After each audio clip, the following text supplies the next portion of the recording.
สบายดีพบกับไม้สแนลฮักทุกคนเนาะมื้อนี้มากินจุ่มสิ้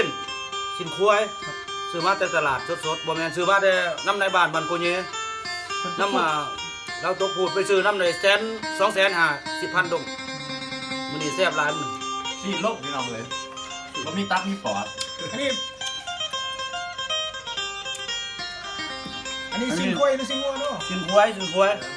อันนี้สิ้นควายเนาะสิ้นสดๆเขาขางเศร้ากันไปเอาโอ้แซ่บหลาย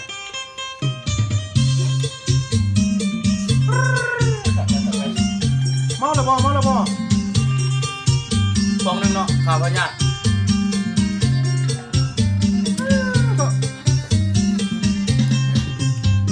อันนี้แซ่บเพี้ยไว้เนาะ อันนี้กระติกเซเนลเนาะ คือแน่ทักทุกคน ทำทุกคนเนาะอันนี้กับ พอของเริ่มพอว่า อันนี้คนละแก๊งเนาะ มันเซอร์เนลฮักทุกคนกี่เดือน มื้อนี้เมนู มันเซอร์เนล นิดๆเลยเป็นบ่ แมน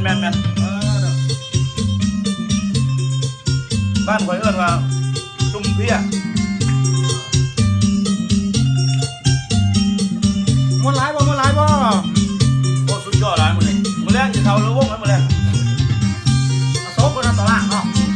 พวกยังมาเนาะ มึงกี่เปรมบ่เขาว่าเจ้ากำหุงที่บอกเจ้ากำหุง อันนี้มื้อนี้บอกแจ้งๆเด้อว่ามื้อนี้น่ะเป็น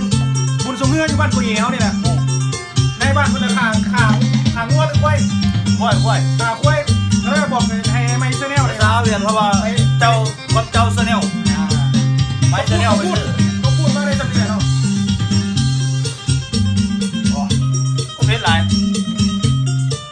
ซื้อมา3 โลกินมาแล้ว2 โล ยังเหลือตอนเดียว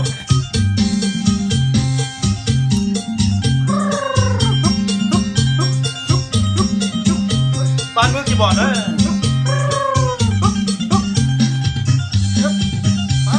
น้ำซุป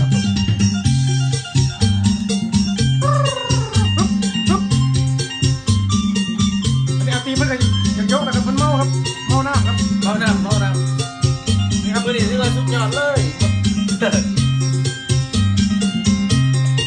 ได้น่ะมาตีมาขึ้นมาอีกก่อนแป๊บนึงขึ้นหนักลงไปเปรี้ยวบ่บอกกับไม้ซะแล้วครับทุกคน มาแล้วคุณมาแล้ว